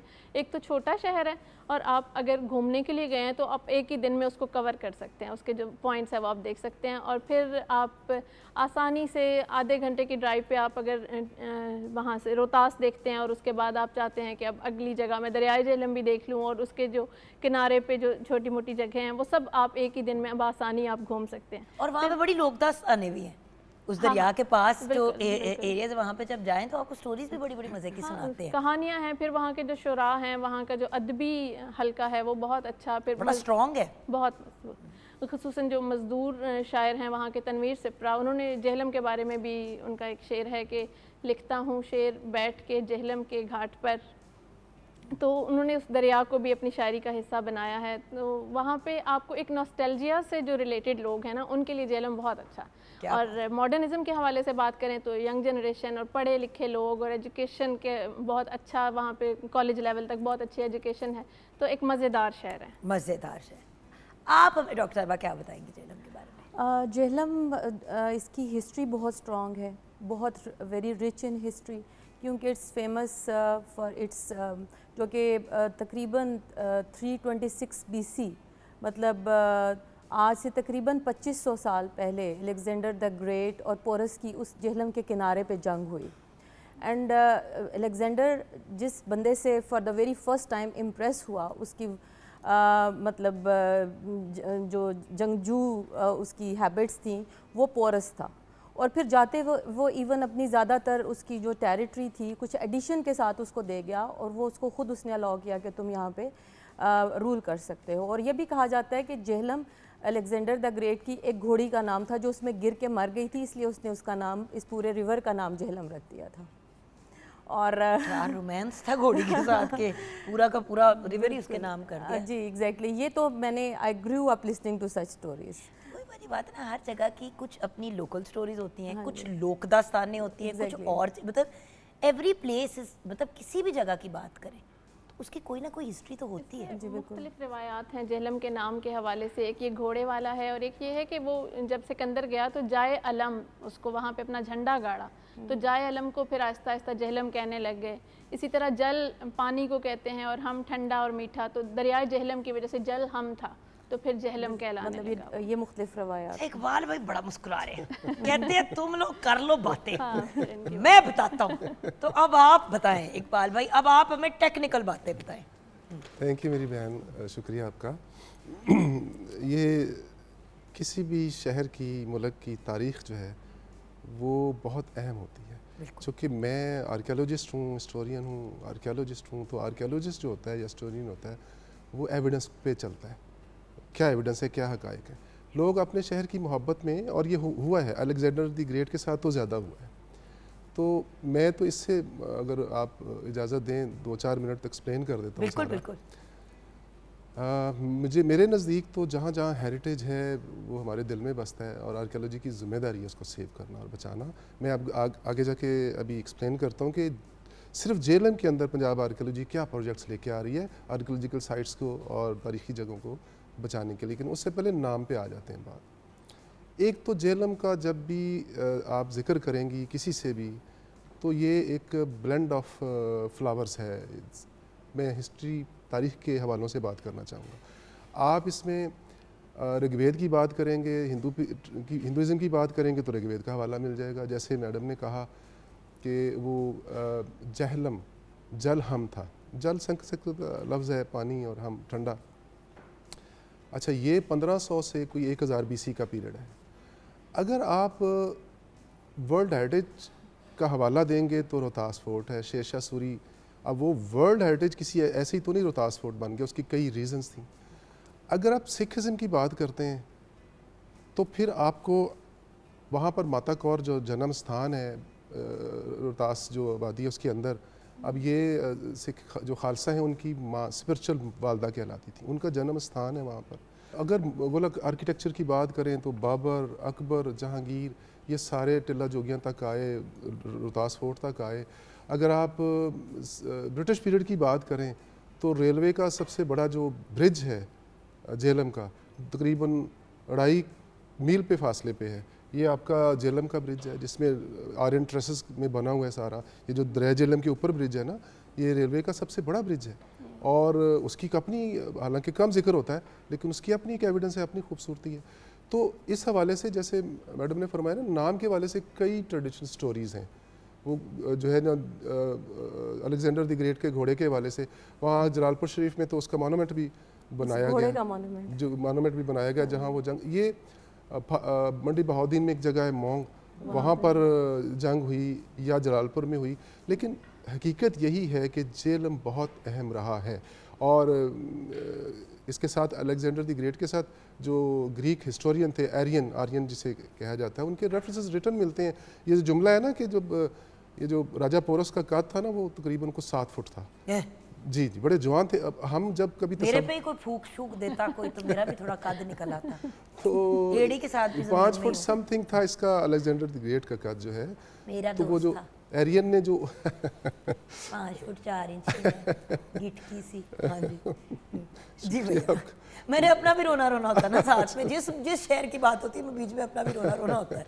जी भैया, तो मैं अच्छा है ये सारा ऑडियंस तक ये सारा लाइट मोड में जाना चाहिए, तारीख भी और सारा आपकी गुफ्तगू भी। तो मैं सिर्फ जिक्र कर रहा था कि अलेक्जेंडर द ग्रेट हमारा हीरो है अगर, तो बिल्कुल सही कहा आपने, राजा पोरस भी जो है वो हीरो रहा है और है। वो अकेला अपनी हाथी पे सब इधर उधर हो गए थे, लेकिन उसने अपनी जंग जारी रखी थी। और वो जो एरियन ने जुमला कोट किया ना अपनी ग्रीक लैंग्वेज में एग्जैक्ट, वो उसने कहा था कि जब अलेक्जेंडर ने कहा था ना क्या अब आपके साथ सलूक किया जाए, तो ग्रीक लैंग्वेज में उसने कहा कि जैसा बादशाह करता है दूसरे बादशाह के साथ। अब ये जब आप किसी की हिरासत में होते हैं, आप थोड़ा सा समझते हैं मेरे साथ ये मामला हो गया, उसमें ये कोई बहादुर बंदा ही ऐसा बोल सकता है। तो बहरहाल ये तो तारीख़ है, कई इसके नाम के हवाले से ट्रेडिशनल स्टोरीज़ हैं। जी प्लीज़। बट पालवे, मैं जो जानना चाहती हूँ ना वो यही है जो हमने शुरू करने से पहले भी बात की कि हो क्या रहा है वहाँ पे। एक्चुअली जो सबसे इम्पोर्टेंट चीज़ है वो ये है कि देखिए, वर्किंग तो हर गवर्नमेंट, हर बंदा अपने अपने पॉइंट ऑफ व्यू से करने की कोशिश करता है, लेकिन जब लार्जर इश्यूज़ होते हैं एजुकेशन के, हेल्थ के, तो ज़्यादा फोकस गवर्नमेंट्स का उस पर होता है। लेकिन माशाल्लाह हमारी करंट गवर्नमेंट जो है टूरिज़्म के ऊपर बहुत काम कर रही है। टूरिज़्म देखिए व्यूअर्स, एक हिस्टोरिकल टूरिज़्म होती है, एक रिलीजियस टूरिज़्म होती है, एक होती है कि एवं ही आप शौकिया जा रहे हैं एक तफरी के लिए, और एक वो होती है कि आप हिस्टोरिकल साइट्स पर जाके वक्त गुजारें, उनको अंडरस्टैंड करें, और उसके लिए जगह ऐसी होनी चाहिए कि बंदा जा सके। जैसे अगर कोई अमेरिका से कोई बंदा आता है तो वहाँ पे कोई आराम गाह हो, ये चीज़ें हो, तो बड़ा काम कर रहे हैं आप लोग, आपका डिपार्टमेंट भी, इन कोलैबोरेशंस के साथ भी, उस पर भी मैंने बात करनी है। हम अभी व्यूअर्स ब्रेक की तरफ जाएंगे, ब्रेक के बाद जब वापस आएंगे मैं ये ज़रूर जानना चाहूँगी कि वहाँ का कल्चर कैसा है जब आप वहाँ पर रहते हैं। जैसे सिंध का अपना एक कल्चर है, कराची में एक अपना अंदाज़ है लोगों की चीज़ें करने का, लाहौरियों का अपना एक तरीका है अंदाज़ का, तो वहाँ का उस तरह से कल्चरली क्या है। And specially I want to understand कि कल्चर एंड पोइट्री एंड उस पॉइंट ऑफ व्यू से, एजुकेशन के पॉइंट ऑफ व्यू से भी ऑल्सो क्या चीज़ें हो रही हैं। And then sir of course physically अगर लोग जाके देखना चाहते हैं झेलम, तो क्या चीज़ें क्रिएट की जा रही है। मैडम ने तो कहा कि आप एक दिन में कवर कर सकते हैं, लेकिन टूरिज़्म का तो मज़ा तब आता है ना जब आप 4 दिन के लिए किसी जगह जाके ठहरे या 3 दिन ठहरे, तो मुल्क का भी उसको फ़ायदा होता है। तो ब्रेक के बाद वापस आएंगे और इस डिस्कशन को कंटिन्यू करेंगे।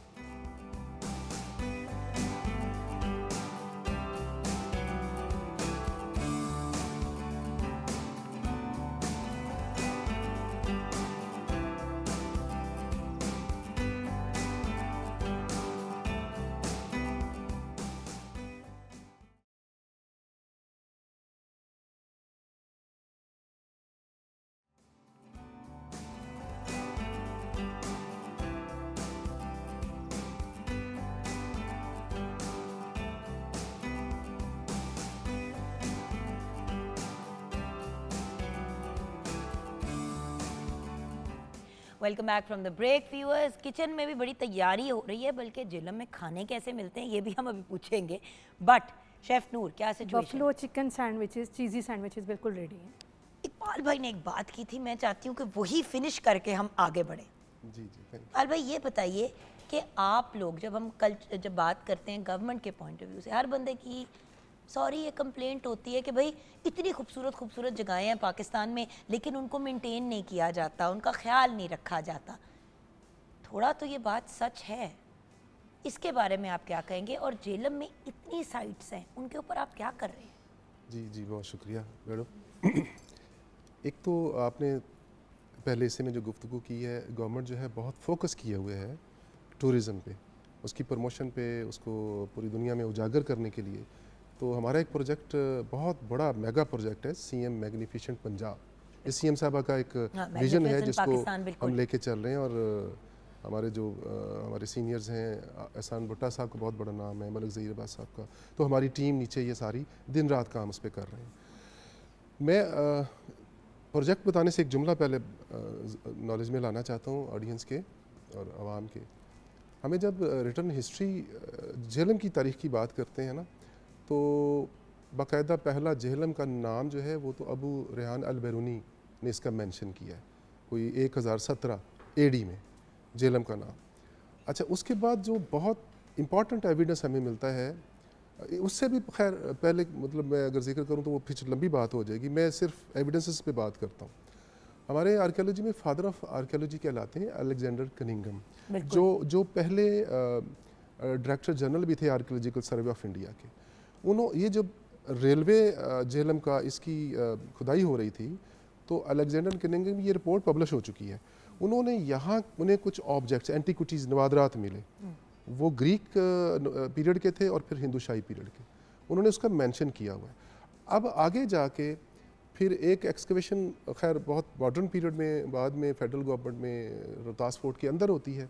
अब उस मैग्निफिसेंट पंजाब को जो आप हवाला दे रही हैं, जेहलम की तारीख़ को एग्जैक्ट एक्सप्लोर करने के लिए तकरीबन सबसे बुलंद जो चोटी है वो टिल्ला जोगी है। बिल्कुल। और टिल्ला जोगियाँ की हर हवाले से अहमियत है, खा वो रांझे का वहाँ जाना हो, अकबर का वहाँ जाना हो, जहांगीर का वहाँ जाना हो, और बाबा जी गुरु नानक सरकार का वहाँ जाना हो। अब वो 1st सेंचुरी BC का हमें हवाला मिलता है, गोरखनाथ का, फिर बालनाथ का वहाँ टेम्पल। अब हमने फैसला ये किया है और ये अक्टूबर से शुरू कर रहे हैं, हम वहाँ पर proper department of archaeology excavation करने लगा है हमारे एक्सपर्ट्स में। उस एक्सकवेशन का फ़ायदा ये हो जाएगा कि कहीं ना कहीं एविडेंस हमें मज़ीद मिलेगा, इसकी एग्जैक्ट हिस्ट्री हेल्प मिलेगी हमें।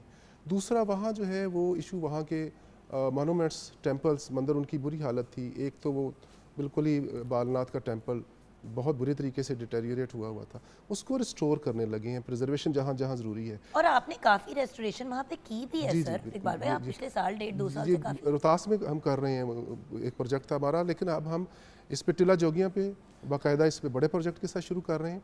इसके साथ हम मैडम रोहतास फोर्ट जो वर्ल्ड है। सर आप मुझे इजाज़त दें, रोहतास फोर्ट की मैं आपको एक बात बताऊँ व्यूअर्स, मेरी अपनी एक ड्रामे का प्रोमो वहाँ पे शूट हो चुका है। रोहतास फोर्ट तो एक बहुत ही पॉपुलर जगह है इन टर्म्स ऑफ विजुअल्स। दिखने में वो इतनी खूबसूरत और ग्लैमरस जगह है कि अगर उस पर थोड़ी सी और वर्किंग, मतलब ऑलरेडी बड़ा काम उस पर हुआ है, और मज़ीद उस पर वर्किंग हो जाए तो लोग तो वहाँ पे जाके मतलब पूरा पूरा दिन वहाँ पे घूमते फिरते रहेंगे। It's a beautiful place, picnic के पॉइंट ऑफ व्यू से बड़ी एक अच्छी जगह है वहाँ पे जाके, अगर आप फैमिली के साथ वहाँ पे जाते हैं। और लाहौर से कितनी देर का रास्ता है भैया? लाहौर से कोई 3 घंटे, 3 घंटे डोर टू डोर? जी जी जी 3 घंटे जी। तो मैं आपसे जिक्र कर रहा था, उससे पहले हमारे प्रोजेक्ट चल रहे थे उसकी रेस्टोरेशन और उसकी प्रिजर्वेशन और उसकी कंजर्वेशन। बिल्कुल। अब हमने रोहतास फोर्ट पे इस गवर्नमेंट ने और डिपार्टमेंट ऑफ आर्कियोलॉजी ने इस पे तवज्जो दी है। इस पे हम ऊपर, अगर आप कभी पहले गई हों तो सुहेल गेट के ऊपर हमारी एक गैलरी है, शेरशाह सूरी गैलरी, म्यूजियम बनाया हुआ। जी जी जी जी जी। अब हम उसको उस गैलरी की बजाय नीचे बड़े लेवल का, इंटरनेशनल लेवल का म्यूजियम बनाने जा रहे हैं, और ये सारे प्रोजेक्ट अप्रूव हो चुके हैं। वो छोटा सा है जो, वो छोटा, अब उसको बड़ा कर रहे हैं हम उसको। फिर हम एक हेरिटेज बाज़ार, जो नीचे आप बौली की तरफ जाएं तो रास्ते में हेरिटेज बाज़ार भी बना रहे हैं। वहाँ पर जो है वो आर्ट एंड क्राफ्ट, लोकल खाने, ये सारा चीज़ें मैनेज करेंगे ताकि फुटफॉल बढ़े और लोगों की अट्रैक्शन, फॉरनर्स भी आए। जब और कोई जाता है तो हमेशा उनको ये होता है कि सूवेनियर भी खरीदना है। जी जी जी। हम लोग जब भी कभी पाकिस्तान से बाहर किसी म्यूजियम जाते हैं, कहीं पे भी जाते हैं, तो हमेशा ये होता है कि वहाँ से कुछ चीज़ें जो है ना लेके आए मेमोरी के तौर पे, या फैमिली को कुछ देने के लिए, या गिफ्ट्स। तो और हमारे कल्चरल जो हैंडीक्राफ्ट्स की चीज़ें हैं, किसी भी आप प्रोविंस की देख लें, किसी भी इलाके की आप देख लें, इतनी खूबसूरत और भैया इतनी अफोर्डेबल है, इतनी अफोर्डेबल है। बिल्कुल। आप देखें अमेज़ॉन पे ऑनलाइन जाके देखें, बाहर के ममालिक में इतनी महंगी महंगी लोग हमारे मुल्क की चीज़ें बेच रहे हैं। ऐसे ही है। तो आप सोचें कि अगर लोग यहाँ पे आते हैं, ठहरने की भी जगहें अच्छी बन जाती हैं, देखने की भी अच्छी जगहें मिल जाती हैं, साथ साथ चीज़ें भी आपकी सूवेनियर्स वगैरह का भी हो जाता है, तो कौन बंदा है जो पाकिस्तान नहीं आना चाहेगा? बिल्कुल सही, आपने सही कहा, क्योंकि कल्चर या हेरिटेज जो है वो रेवेन्यू जनरेट भी करता है। और मैं तो अक्सर ये कहता हूँ कि ये जो हेरिटेज होता है या जो कल्चर होता है, ये ब्रिज होता है among the regions and among the religions. बिल्कुल। ये किसी एक मज़हब का नहीं होता, ये किसी एक रीजन का नहीं होता, ये पूरी कम्युनिटी का, पूरी ह्यूमैनिटी का होता है। क्या बात। तो उस हवाले से फिर अब जो मैंने थोड़ा सा आपको ब्रीफ कर रहा था, हमारा जो प्रोजेक्ट चल रहा है मैग्निफिसेंट पंजाब और डिपार्टमेंट ऑफ आर्कियोलॉजी, जिस पे दिन रात काम कर रहा है, उसमें मैं सिर्फ, वैसे तो पूरे पंजाब में कर रहे हैं, लेकिन स्पेसिफिकली आपका प्रोग्राम जेएलएम पे है, तो मैं जेएलएम के हवाले से ही बात कर रहा था। तो वहाँ पर जो गेट, आपको पता है रोहतास फोर्ट के गेट पूरी दुनिया में जो है वो मशहूर हैं, और उसमें हम एक अंदर छोटी ट्रेल बना रहे हैं, कनेक्ट कर रहे हैं। जो विजिटर्स आएंगे तो वो ईवी इलेक्ट्रॉनिक व्हीकल जो गोल्फ कार्ट के ज़रिए फिर वो अंदर पूरा विज़िट कर सकेंगे। कनेक्ट कर दिया सारा सिलसिला। फिर म्यूज़ियम है, फिर उसके अलावा फिर हम एक बाहर, हमारा इशू ये था कि एक बाईपास जो अभी तकरीबन काफ़ी हद तक बन गया है, फिर अभी इसको मज़ीद कंप्लीट होना है, तो वो बाहर से ही जो इंटरफेरेंस थी, जिगजैग था, उसको ख़त्म करके बाईपास दे रहे हैं डायरेक्ट उसको सुहेल गेट की तरफ, जो बड़ा गेट है, प्रोमिनेंट गेट है, और ये हमारी पार्किंग, ये सारा चीज़ें भी उधर चली जाएगी। अब वो जो बाईपास है उससे बहुत इजी और फिजिबल हो जाएगा, लोगों का फुटफॉल भी बढ़ेगा और एक्सेस भी इजी हो जाएगी। अंदर जब वो फोर्ट के अंदर आएंगे तो उनको आगे फिर ये म्यूज़ियम और ये सारी फैसिलिटीज़, पब्लिक फैसिलिटीज़ दे रहे हैं। एक और अहम बात आपको बताने लगा हूँ, मान सिंह की, राजा मान सिंह की हवेली, जो अंदर आप जाते हैं तो बड़ा प्रोमिनेंट है, और वहाँ पर भी एक्सकवेशन हमने प्रपोज कर दी और वो वहाँ भी करने लगे हैं। उस एक्सकवेशन को नीचे से रिमेन्स निकाल के ऊपर हम कोई बहुत मजबूत शीशा लगाएंगे और लोग उसको नीचे व्यू कर सकेंगे, और रानी महल और जो राजा मान सिंह की हवेली, उसको भी आपस में कनेक्ट करेंगे। तो ये हमारे प्रोजेक्ट्स चल रहे हैं। इसके अलावा फिर हम बनी बंगला है ब्रिटिश पीरियड का, और 2 और बंगलोज हैं, उनकी भी जेएलएम के अंदर रेस्टोरेशन पब्लिक फैसिलिटीज़ जो है ना प्रोवाइड कर तो रहे हैं। बहुत कुछ काम हो रहा है मैग्निफिसेंट पाकिस्तान के पॉइंट ऑफ व्यू से। ऑब्वियसली आर्कियोलॉजिकल डिपार्टमेंट अपने सारे एफर्ट्स कर रहे हैं, लेकिन स्पेसिफिकली आज हम जेएलएम की बात करें तो ये तो सिर्फ हमने अभी जेएलएम की बात की है, और इतना टाइम हमने उसी पे बात करते, तो आप सोचें कि पूरे पाकिस्तान स्पेशली पंजाब में क्या क्या काम हो रहा होगा। जी डॉक्टर साहिबा, एजुकेशन के पॉइंट ऑफ व्यू से अगर गाइडेंस है, और थोड़ा सा वहाँ के जिस तरह हम हैंडीक्राफ्ट्स और इन चीज़ों की बात कर रहे हैं, जिस तरह अजरक होती है सिंध में, तो वहाँ पे क्या? जैसे मैंने बताया कि इसकी हिस्ट्री बहुत ओल्ड एंड रिच है, लोग पीसफुल हैं, वहाँ पे क्राइम रेट बहुत कम है, बहुत लो लिटरली। हाँ जी, क्राइम रेट कम है, लोग लिटरी एक टच है उनमें, स्पेशली इसलिए क्योंकि जब 1967 में वहाँ पे मंगला डैम बनाया गया तो मीरपुर के अक्सर लोगों को यहाँ पे आबाद कराया गया जेएलएम में। तो अब वो कश्मीर वाला कल्चर और मियाँ मोहम्मद बख्श वाला कल्चर यहाँ पे लेके आए, और जेएलएम के लोग अक्सर औकात मियाँ मोहम्मद बख्श और वहाँ पे एक और सेंट का मज़ार है, उनको जेएलएम के साथ ही एसोसिएटेड फील करते हैं, ऑल्दो के दैट इज़ इन कश्मीर। मतलब ये कि हमारी जो नानियाँ दादियाँ हैं वो मियाँ मोहम्मद बख्श की जो वो है सैफुल मलूक, वो पढ़ के दूसरों को रिसाइट करके भी सुनाती होती हैं। ये this is one thing. The other thing is कि जो मुझे, जैसे अगर कोई शिफ्ट होना चाहता है, जैसे अभी हम ये बातें करें, देखिए जहाँ पे इतना काम आर्कियोलॉजिकल पॉइंट ऑफ व्यू से हो रहा है, टूरिज्म के पॉइंट ऑफ व्यू से हो रहा है, तो ऑब्वियसली वहाँ पे नौकरियाँ भी होंगी, अब जॉब अपॉर्चुनिटीज़ होंगी, चीज़ें क्रिएट होंगी। तो व्यूअर्स, उस पॉइंट ऑफ व्यू से अगर कोई सोच रहा है कि यार हमने माइग्रेशन, विद इन कंट्री भी तो माइग्रेशन होती है ना, सिर्फ पाकिस्तान से बाहर तो नहीं होती। सो पाकिस्तान के अंदर ही अगर कोई शिफ्ट होना चाहता है, यू नो, लाहौर बड़ा एक्सपेंसिव है, अगर आप फॉर एग्जांपल जेएलएम शिफ्ट होते हैं तो आपके एक्सपेंसेस भी बड़े कम हो जाते हैं, और नौकरियां भी वहाँ पे आप क्रिएट होने जा रही हैं। और उसमें मैं एक ये चीज़ ऐड करूँगी कि अब पहले जेएलएम का ये था कि it was a very small city, very old but very small city. अब बड़ी कॉस्मोपॉलिटन हो गई है। लेकिन यही मैं बात बताने लगी थी कि जो लोग वहाँ पे पढ़ते लिखते थे, या तो वो लाहौर की तरफ चले, मतलब वहाँ पे लिटरेसी रेट बहुत ज़्यादा है, एक तो वहाँ पे हमारे मार्शल रेसेस कहा जाता है कि बहुत ज़्यादा हैं, और जो भी इवन जो मुग़ल टाइम से ये उनके टाइम से शुरू हुआ, और उसके बाद ब्रिटिश टाइम में भी ये हुआ कि यहाँ से बहुत ज़्यादा लोग हायर किए जाते थे पाकिस्तान, मतलब और इवन आफ्टर इंडिपेंडेंस भी पाकिस्तान आर्मी में वहाँ के लोग बहुत ज़्यादा हैं। जो मेन पेशा है वहाँ के, मतलब soldiers are there in abundance, और you can say it's because of their bravery और एंड मतलब समथिंग लाइक दैट। और इसीलिए यहाँ पे मुख्तलिफ जो भी मुग़ल एम्परर्स वगैरह रहे हैं उनकी वो एक अट्रैक्शन रही है जेहलम वहाँ पे। अब ये है कि वो उसको ख़ुद से डेवलप किया जा रहा है, और इवन दीना और Jhelum kind of one city बन चुके हैं। दरमियान में बहुत सी नई हाउसिंग सोसाइटीज़ और बहुत सीनिक हाउसिंग सोसाइटीज़ वहाँ पे बनी है। तो यहाँ पे मैं ये भी चीज़ एक मेंशन करना चाहूँगी कि वहाँ पे पहले एक पंजाब यूनिवर्सिटी का सब कैंपस था, जो कि अब अप्रूव हो चुका है कि उसको फर्स्ट पब्लिक सेक्टर यूनिवर्सिटी का नाम दिया जाए और उसमें डेवलप किया जाए। तो इसका नाम होगा यूनिवर्सिटी ऑफ जेहलम यूनिवर्सिटी। ये अप्रूव हो चुकी है, अब बस इस पे काम होना बाकी है। और इसके बाद जो सबसे इम्पॉर्टेंट बात कल्चरल मतलब व्यू से देना चाहूँगी वो ये कि वहाँ पे इंटर रिलीजियस हारमनी बहुत अरसे से है। जैसे वहाँ पे रिवर बैंक जो है जेहलम का, वहाँ पे अगर आप चेक करें तो वहाँ पे एक ही लाइन में वहाँ पे गुरुद्वारा भी आपको मिलेगा, मंदिर भी मिलेगा और मस्जिद भी मिलेगी, और बहुत ज़्यादा प्यार मोहब्बत से। वही बात जो इकबाल मैंने इनिशियली कह रही थी कि देखिए at the end of the day being Pakistani it should not matter कि आपका मज़हब क्या है।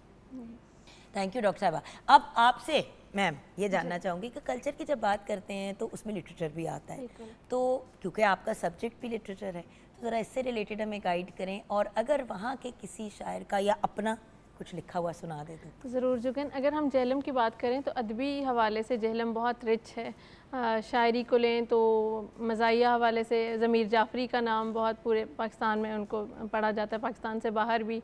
इसके अलावा जो वहाँ के मज़दूर शायर हैं तनवीर सिप्रा, मज़दूरी के हवाले से इतनी अच्छी शायरी शायद ही किसी ने की हो जितना उनका अच्छा कलाम है। उसके अलावा हमारे साथ वहाँ पे नसीर कवि थे, जोगी जहलमी का कलाम पंजाबी ज़बान के हवाले से बहुत मशहूर रहा। इसके अलावा नसीर तुराबी रहे। बुक कॉर्नर जेहलम जो है वो पाकिस्तान में अब पब्लिशिंग हाउस की बात की जाए तो जेहलम की पहचान है, और इस हवाले से सुल्तान शहबाज अंजुम की किताब है तारीख़ जेहलम, उसके बारे में तारड़ साहब ने ये कहा कि ये किताब इतनी अच्छी है कि हर शहर में एक सुल्तान अंजुम शहबाज होना चाहिए जो अपने शहर की इतनी अच्छी तारीख़ लिखी। उसमें सारे गाँव के हवाले उन्होंने दिए, वहाँ के जेहलम के जो आबाई इलाके हैं, वहाँ की आबादी, वहाँ का कल्चर, उस पर बहुत वो एक मुस्तनद किताब है। तो जो लोग जेहलम के बारे में जानना चाहते हैं वो ज़रूर उस किताब को पढ़ें। और वक्त शायद आपके पास इतना ही है तो मैं नज़्म की तरफ आती हूँ। जी मैं जो मुज़ाहमती अदब के हवाले से तनवीर सिप्रा का कलाम, उनकी गज़ल आपसे शेयर करना चाहूँगी। मौजद का हुस्न अपनी ही इजाद खा गई, माँ का शबाब कसरत औलाद खा गई। देहात के वजूद को कस्बा निकल गया, देहात के वजूद को कस्बा निकल गया, कस्बे का जिस्म शहर की बुनियाद खा गई। एक उम्र जिसके वास्ते दफ्तर किए सयाह, एक उम्र जिसके वास्ते दफ्तर किए सयाह, उस मरकज़ी ख़याल को रुदाद खा गई। तेरी तो आन बढ़ गई मुझको नवाज कर, लेकिन मेरा वकार ये इमदाद खा गई। कद तो फलों का बढ़ गया दौरे जदीद में, सिपरा मगर असर को ये खाद खा गई।